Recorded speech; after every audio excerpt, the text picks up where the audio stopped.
formed a plan to run away together. Lambda Tanja is the first Saturday of the last month of the Mai Tai lunar calendar, where the locals would feed the Surunguru, or evil spirits. The whole community would be busy during this sacred activity, appeasing these evil spirits to keep them at bay. Every person had to give some sort of contribution to feed the spirits, or there would be fatal penalties. During it, the elderly women would then take the collected offerings to the crossroads, and Junaha thought it would be the perfect time to go to Lairolapa so they could elope unnoticed.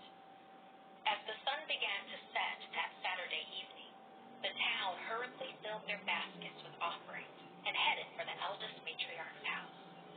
While Henjunaha's parents were focused on their contribution, he snuck out with his pack. He had to cut through the woods to stay clear of everyone else. It made the trip to Lairolaba's house longer than the regular route, but it would be safer to not be seen. As he neared the middle of the woods, he heard a shrill scream ringing from the crossroads. The high-pitched sound of terror could only mean one thing. Whatever the women had taken to the spirits was not enough. The Soroi Ungoroi were not satisfied, and someone would have to pay.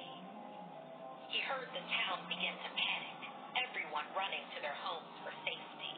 This had only happened once before, and several people in town had died, ripped apart by the angry spirits. And that's when he realized what had caused this perilous predicament. He had been so consumed with his mission of love, he had forgotten to donate anything to the spirits. He was the reason someone would die tonight. And Junaha sprinted as fast as he could, no longer caring about being seen. He arrived at Lairolaba's front steps, where she was anxiously waiting, holding a bag ready to leave. She had heard the commotion and knew the spirits were angry. Catching sight of her love, she smiled and started to go out to him. And Junaha had called out to her to stay where she was. A mist had rolled in, and the wind was rising. He saw something soaring towards him, like long black clouds, but with teeth. The entities surrounded him, then knocked him to the ground, so he was trapped. And Junaha tried to crawl toward his love as she reached out to him. If he could make it across the threshold of her doorway, he would be spared. It was his only chance. She screamed for him to move faster, but the spirits continued attacking him, making it impossible to break out of their circle. Lairolaba yelled to him again, petrified by what she was witnessing and not knowing how to help. He steeled himself to try and reach her. The stones below him turned split with his blood as he lunged forward, placing a hand on her blessed doorway. She grabbed it as they both mustered the strength to get him across the threshold. Enraged, the spirit fell onto him, their teeth ripping ever deeper into his flesh. Spinning like a tornado around him, they began absorbing each other to unite into one large, monstrous being. Flying up to gain momentum, it then soared down just as she was pulling her severely wounded lover aside. The giant united entity pummeled him from above, flaying the skin from his back. He fell into the safe house, but it was too late. His exposed muscles and organs glistened and bled as he died. The pain and shock too much for his heart. Lairolaba cradled his head, weeping, covered in her lover's blood. Distraught and heartbroken, she watched the triumphant spirits separate and fly away. The Suroi Ungoroi were done, for now, but there would be little time to mourn before their next feeding. Their weekly feedings happened each Saturday until the Hindi New Year. Or, as Lairolaba began to think of them, the weekly chances she had to figure out some way to get retribution towards her love's ghostly murderers. I don't know about you, but at the end of a long day, human body is wired to feel erotic attraction toward the opposite sex for the purpose of reproduction. That's how we evolved. So what? Hey, I'm Markia. Want to hear something scary?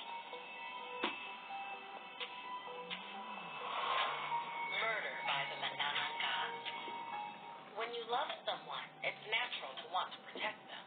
But danger may be closer than you can possibly imagine.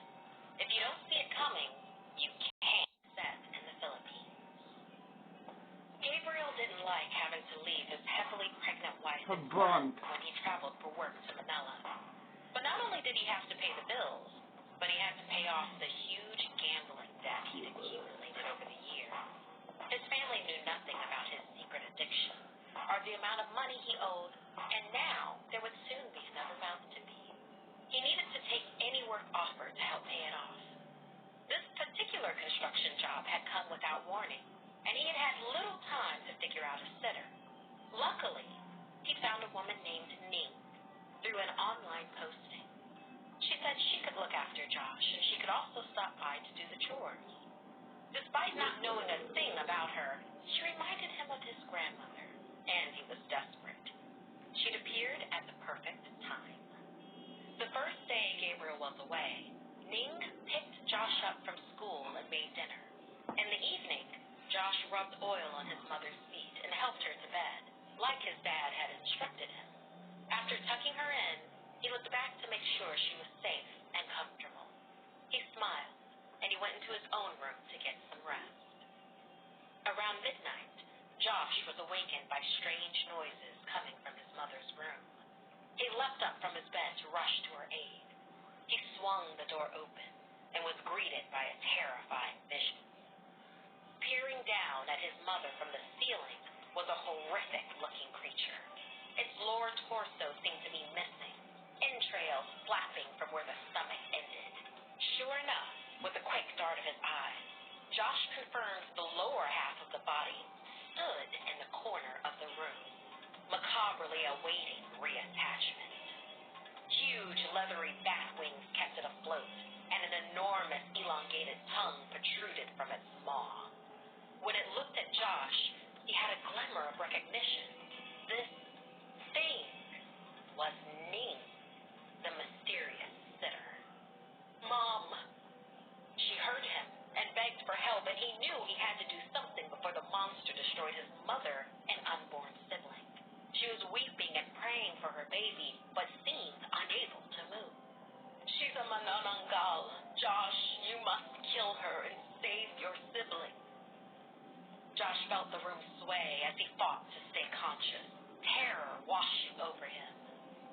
Manananggal is a creature that during daylight looks like a normal human, but when on the hunt, separates from its lower body and grows wings.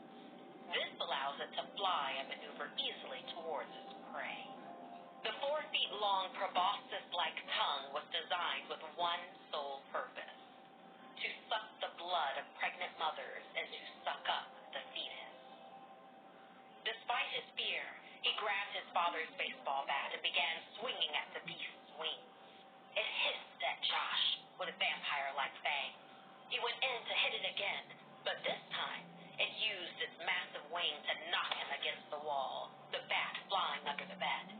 Josh desperately searched for another weapon, but the monster was back over, tongue extended. She tried to cover her belly, but the creature used its human arms to pin her down. He cried out, his voice cracking. "Leave my mom! You can have me, all my blood!" "No!"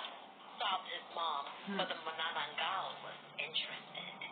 It swung its wing at her face, knocking her out, then swooped over to Josh. Despite his terror, he felt noble, knowing his father would have been proud that he'd sacrificed himself for his mama and the baby. The creature grabbed Joshua by the neck and bit, sinking in its fangs. Blood spilled all over them, splattering the wall, and then threw his body with such force, he smashed through the window, landing outside.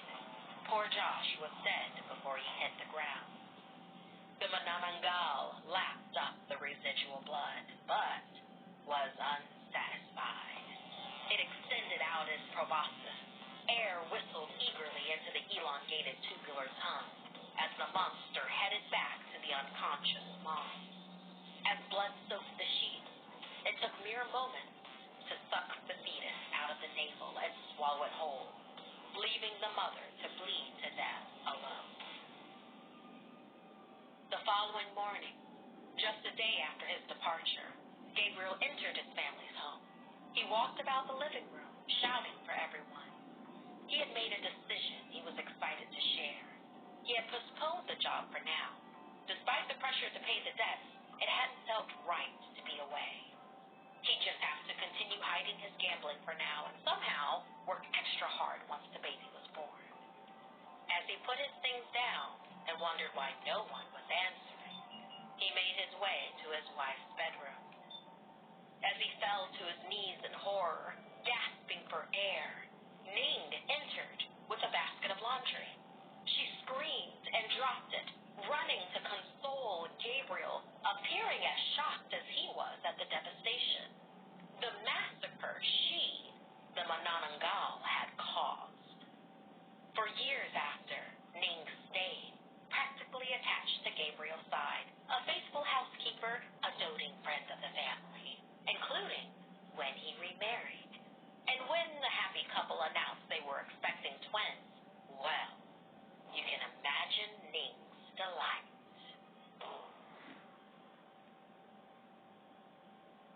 Never get tired of a good whodunit? Then you'll love June's Journey. You play as June Parker, an amateur detective in the...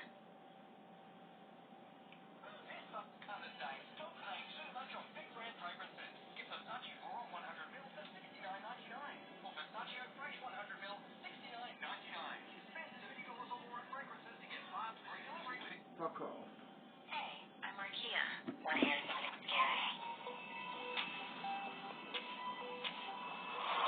The creepy crawler intrusion. One way to survive high school is to keep your head down and blend in. But going along with the crowd could be the thing that kills you. My dad's job as a health inspector means we have to relocate a lot, and he gets contracted to different cities across the country. Making friends at a new high school is always rough, but this time seemed to be different. Border High should have been called Boring High. It's so dull. The buildings are dingy, the classrooms small, and the students bland. Something is slightly off about everyone there. No standout personalities, and even the teachers all look the same, worn out and gray. Weirdly, in every class I attended, there were cockroaches scurrying across the floor and creeping out of the cracks in the walls. I even saw one on someone's desk, and they didn't even flinch. It was gross. Maybe my dad should have been inspecting the school rather than the local cereal plant. Then at lunch, I met Uma. Everything about her was vibrant, from her hair to her bright, eye-catching clothing. She's also new to school like me. Finally, someone with a sense of humor and some style. She isn't bland like everyone else.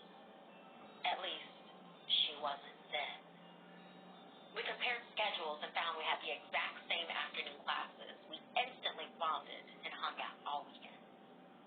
I was super glad to have a new friend, especially since Dad always seems really stressed at work. The job proving far more complicated than he had first imagined.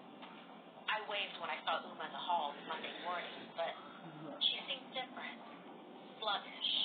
Her usual rainbow tie-dye style had faded, and she appeared dull and gray, like old dishwater. I looked for her at lunch, but she wasn't there, nor was she in any of our afternoon classes. When I asked the teacher, they gave me some cryptic reply that Uma was just fine, not to worry, and that soon I would understand. What the heck did that mean? I went to bed that night, still concerned that something had happened to her.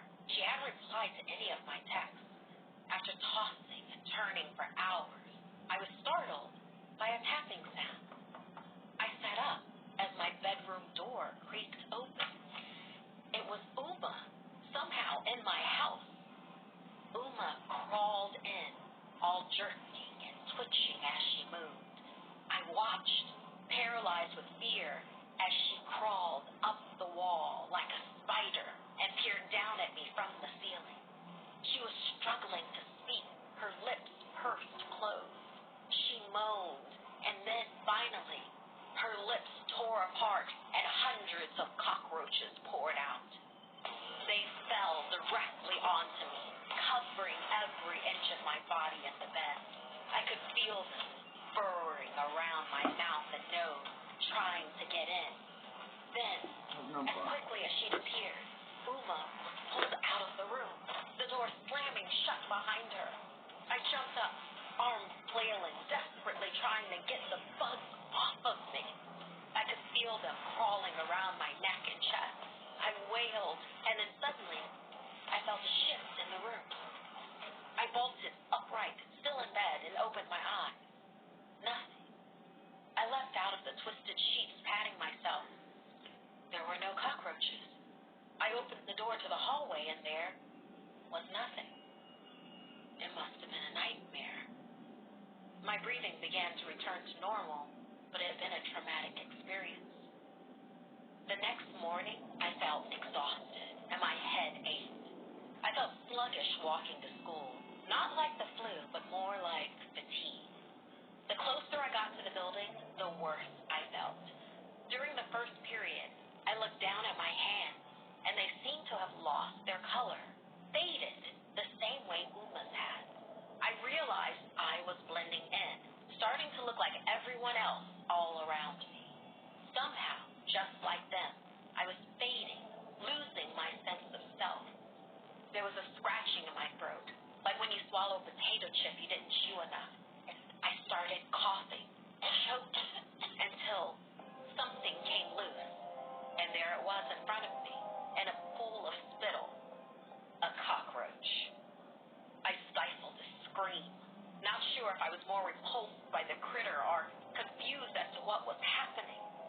I felt my cell vibrate in my pocket. It was a text from my dad, the man who barely knew how to use his phone, so it must be important. Come home now. The plant has been shut down. It's infested. The bugs aren't normal. We need to leave immediately. I focused as best I could. My vision was blurry. They aren't normal. There was something wrong with the roaches. I would learn later, my dad had found high levels of an unknown substance in the cereal caused by the bug infestation. And before he knew it, specialist government agents had turned up and put the plant on lockdown. He was allowed to leave, but the other workers were quarantined. He overheard one of the agents muttering about Area 51. The roaches in our school had come from the plant. My dad's plant, brought in with the food supply. They had infested the school. They had contaminated the students and faculty, including Uma, and now they had invaded me and turned my world to gray. I desperately wanted to get up, to leave, but I can't. I just don't have the energy. Besides, now I am one of them, destined to always be part of this dull, boring, and colorless existence, part of the intrusion. But soon, you'll understand. We are just the start. That plant delivers cereal the world over. The agents can't stop us all.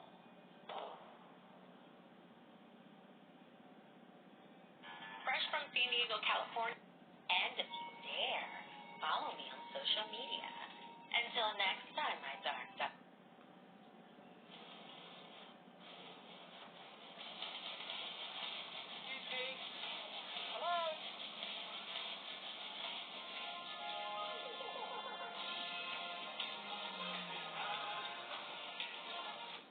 I'm not born.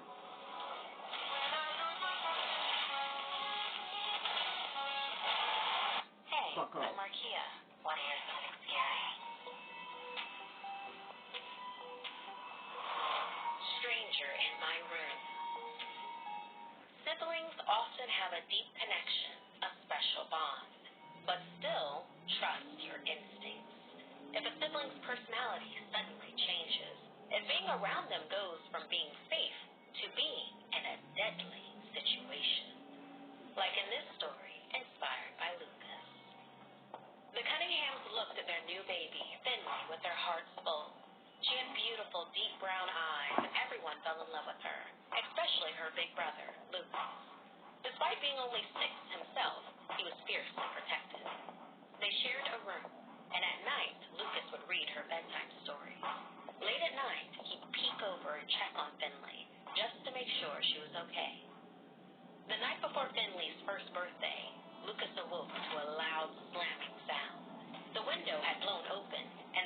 ears were banging against the wall.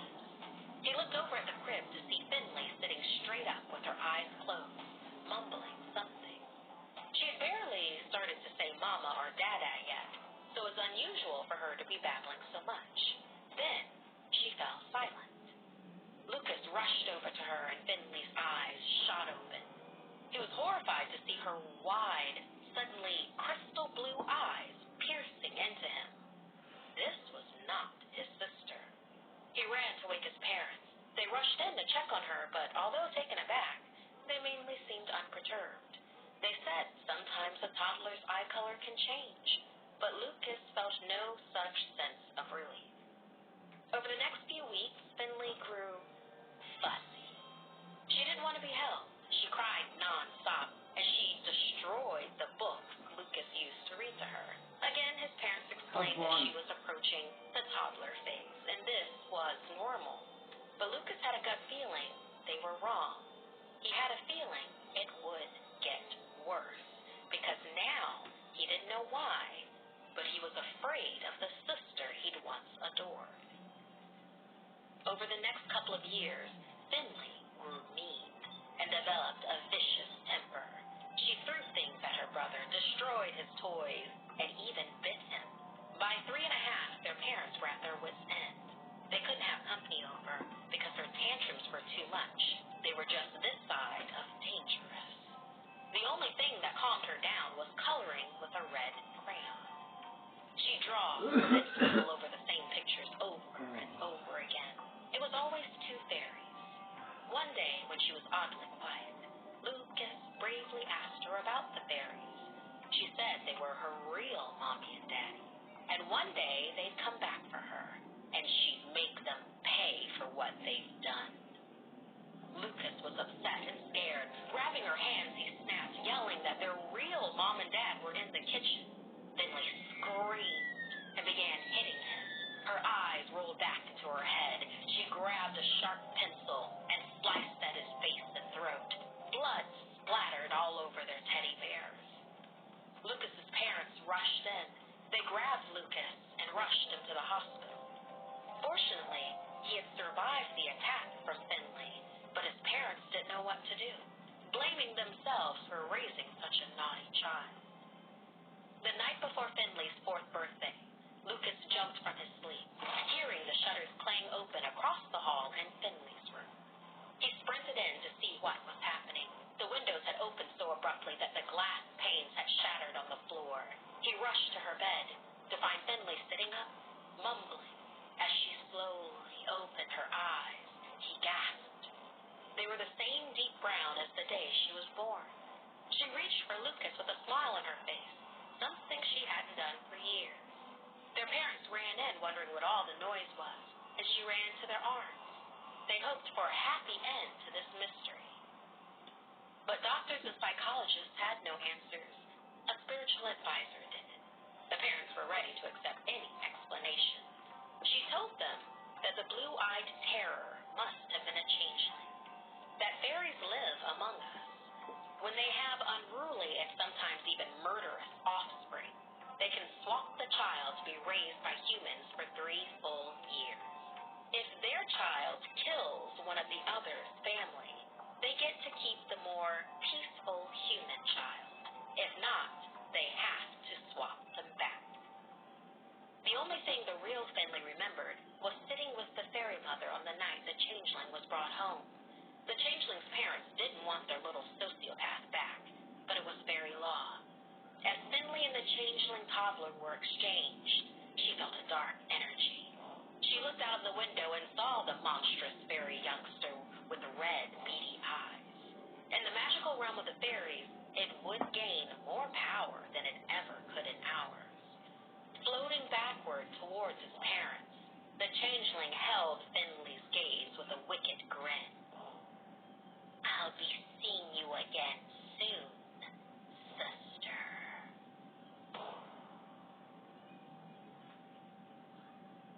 If you feel like you aren't getting enough vitamin D from your diet, don't just the week trial. Go to monday.com/. Want to hear something scary? The Curse of Medusa.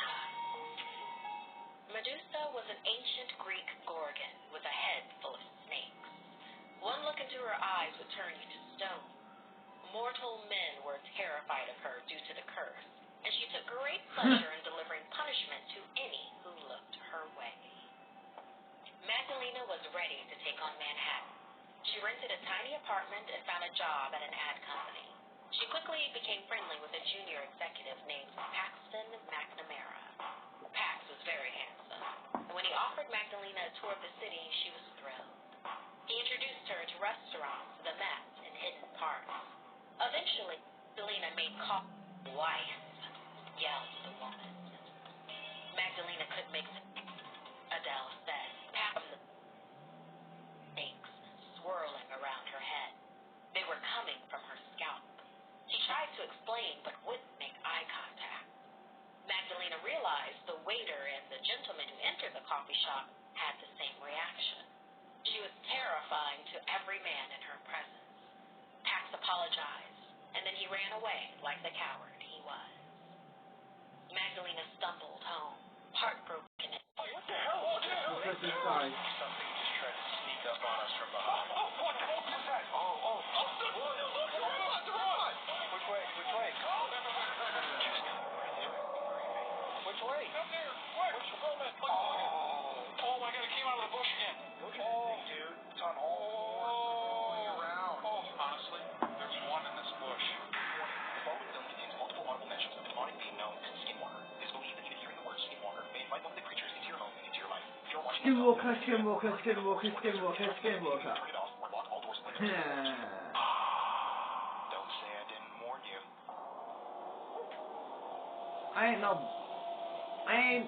Tonight, we're in the deep darkness of Skinwalker. I ain't afraid of a fucking Skinwalker. The Skinwalker. We're standing right now in a historic part of this property filled with mystery, and we're the first people to ever be allowed to film right here. Welcome to the Paranormal Files. I am not afraid of Skinwalker. That ain't nothing to me. It was early in the day, and we were headed to an infamous ranch that borders the notorious Skinwalker Ranch. As we drove out from Salt Lake City to the area, the terrain changed. It got darker, more isolated. It felt like the Skinwalker could hang out in any of these abandoned homes that littered the landscape. It's a place of mystery, a place of darkness. And as you're about to see, this place is definitely not one to mess around with. The Uinta Basin is one of the strangest, scariest, and most mysterious regions in all of America. Known colloquially as UFO Alley, this portion of Utah is home to one of the highest concentrations of UFO sightings in the entire United States. The things people see in the sky in this area are crazy. UFOs, massive fireballs, bright, unexplainable flashes of light, starships, zigzagging spacecrafts, and huge phantom orbs are just some of the things regularly seen in the skies here. In addition, a large number of people have been abducted by aliens in this region. One local filmmaker in the 90s was even quoted as saying, "You can't throw a rock in southern Utah without hitting somebody who's been abducted." One of the earliest reports of a UFO sighting in this area took place in the year 1776. When Franciscan missionary Silvestre Velez de Escalante wrote about strange fireballs appearing over his campsite in nearby El Rey, it's safe to say that this area is no stranger to high strangeness. But Skinwalker Ranch and the nearby mesa and the ranches surrounding it is a whole different story. In these areas, all sorts of bizarre things have been seen and encountered by those who have lived there and those who have visited. Cattle mutilations are irregular in this area. Ranchers will wake up and find cows from their herds skinned, their eyeballs punctured or removed with surgical precision, and there will be no blood in the immediate area. This type of mutilation would be nearly impossible without advanced technology that doesn't yet exist, and how these mutilations in the area occur is still a mystery. Then there are the large crop circles that regularly appear in the grasslands and fields in the area.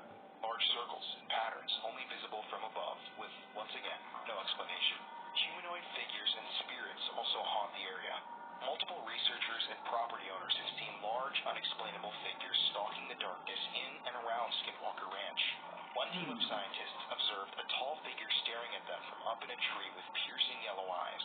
In another instance, the man who owned Skinwalker Ranch opened fire on a grotesquely large wolf as it attacked one of his cattle. After shooting the wolf 3 times with a high-caliber rifle at close range, the wolf retreated, but strangely, it left no blood trail. After tracking the wolf's footprints for a while, the man discovered that the tracks simply ended, as if the animal had vanished into thin air.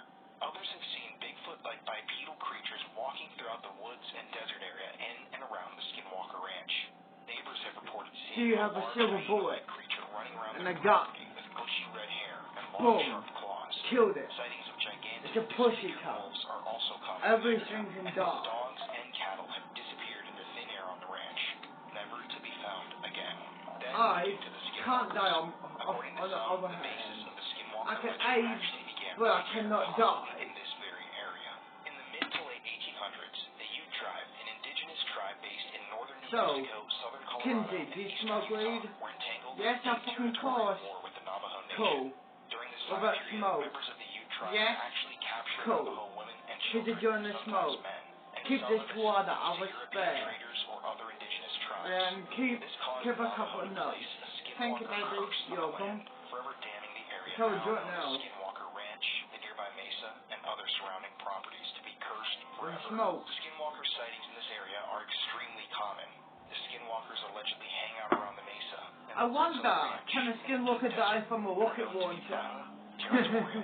And once again, Skinwalkers Of are course mostly it sort of can, bro. sheep-killing witch in Hey, Navajo buddy, Nation. The one thing you know, need to know about Skinwalkers evaporate. is that you don't Rock want to guts meet one and face-to-face. you know what I mean. First You arrived know at what the UFO rocket Valley launcher. campground. You know To what investigate rocket that launcher night, can which do could to be a person. Border Skinwalker Destroys Ranch. He the asked one of body. the property owners if she would speak about her experiences in the area on camera, but she refused. There's a secrecy to Skinwalker Ranch. What if and honestly the most surrounding people areas. can't It seems like locals carry a are rocket afraid to even launcher? say the name. I can carry a rocket launcher, a minigun. She did tell You us name that it, the I members can of the carry. nearby indigenous tribe are forbidden to step foot out onto the mesa where we were headed after Well, sundown. some people According to their legends can't and carry rocket experiences, launchers. the mesa Too is fucking home to heavy. hundreds of malevolent And ghosts especially and minigun shadow is figures too that heavy. literally emerge from the rocks in nearby canyons at night, possibly to steal the souls of the living or stalk them at minimum. The local tribes consider it So, spiritually yeah. dangerous to be out in these areas at night. She Hmm. also told us about the little people Fuck spirits that skinwalkers. supposedly also inhabit the mesa area.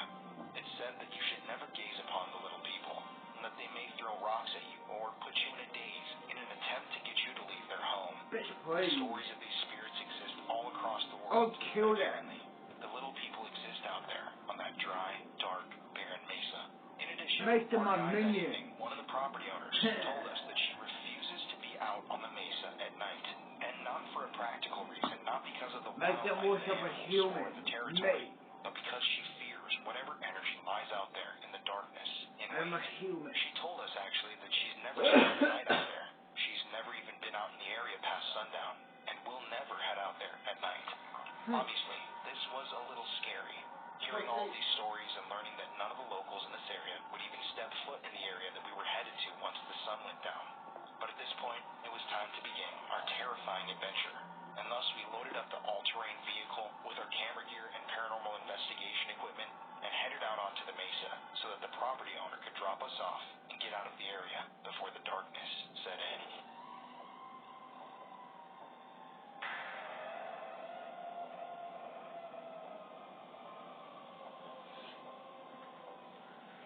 Pussy cunt.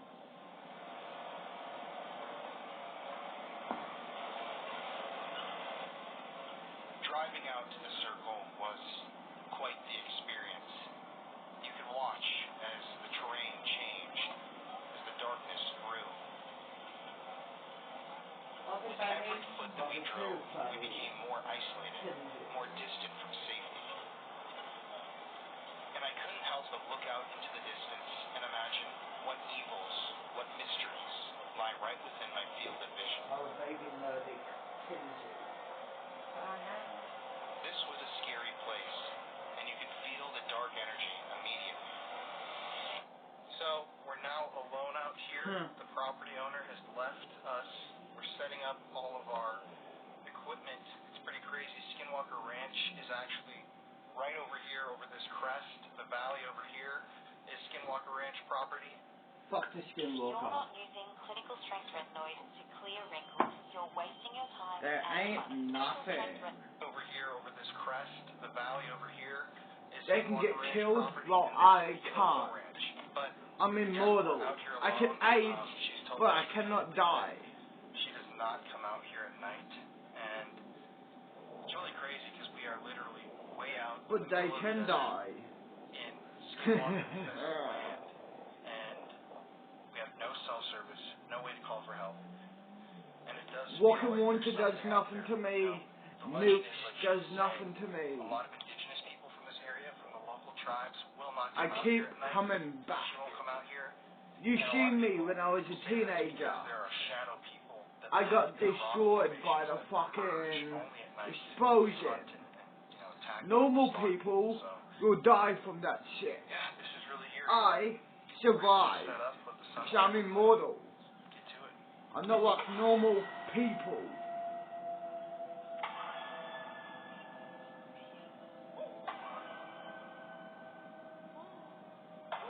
I got nothing to ooze. Well, these non-mortal people can die and they have something to ooze. Oh, a light just went off. I That was. don't, Right. on the other hand. So right now it is, I don't even know, 9 o'clock. Yeah, I don't know. And we've got all of our gear set up. We're in the circle. Now, over here, alright, what the hell? Right over there, it's those my are the teenage cross rocks. days. So there are these mysterious Well, it is what it crosses is again. almost carved into the rocks. No one knows how they got there. And this Everyone whole missed part their of the teenage days. campground, the valley, is known as the circle. This circle supposedly acts like a portal. Now, they studied this. I can tell you what, if a god told people they have a choice, depicting what this is right here, and this circle is, like we said, go back and live the younger days, or say old, how you are today. You would choose go back and live your younger days. Like the video and comment, skinwalkers are scary. Okay? Comment that in the comment section below. I'm going to give you all 10 seconds to do that right now. 10, 9, 8, 7, 6, 5, 4, 3, 2, 2, 1. Alright, now, come check this out. So, we didn't get this on camera, obviously, because the property owner didn't want to be featured. She's far away from here, like we said before, because she doesn't come out here at night. This is a ritual or an offering to something. They don't know exactly what it is. It's been theorized that this may have been left here as a ritual to summon a skinwalker. You see this? Look at this, dude. This is an old ring with a skull. Obviously, this was burned. There's powder in here, and this bone, and they don't know who did that. They don't know who, actually came in and performed that ritual. And then over here, actually, let's check this out, too. My nerd, baby. Oh, look at that. Okay. The motion light over there just went off right when we walked over here. Right, okay. Well, Who's my freaky nerd? so right here. I am, baby. You got that right. Now, it's interesting because the property owner said that this is relatively new, just like the ritual. They don't know who was out here. This is super remote. And they don't know what these people may have been doing up here. There's something in here. What's that smoking? Yeah. Someone just had a large fire around here, and it's just mystery. But this place is obviously a hotbed of paranormal activity, from UFO sightings to demonic dogmen, skinwalkers, and the shadow people that supposedly are emerging from the rocks right now as we speak. If you see us swatting ourselves, there's a shitload of mosquitoes out here that we didn't anticipate, but we're here right now in the circle, and we're going to begin this investigation. How are you swatting mosquitoes? Wow, I mean, you have to drive way out here in a four-wheel drive vehicle. She dropped us off, and yeah, we're crazy. This is the first time anyone's been allowed YouTube here to ever film here in this circle. It's kind of a sacred area, and one thing you didn't mention is in this circle, the native tribes want you to walk in a counterclockwise, and they don't want you to go up on the mountain that's here, right? So we're going to respect that. But yeah, I'm excited. We got to get rolling, but there are a lot of mosquitoes, man. Seriously. Okay, let's do this. All right, everybody. Circle. My name is Colin. My name's Jeff. And we're coming here tonight. You do know, Kinsey, if you have a daughter, if you have a son, you have to fuck him. Just like I told Asa and Sandy. And we just want to talk to whoever's here. Oh, I know. And apparently, one of the big parts of the Skinwalker My legend dog is eats say foot. the name Skinwalker. Oh, I know. The word Skinwalker. They're drawn to that. And, Like a daddy, well, the two studies Kinsey Hall.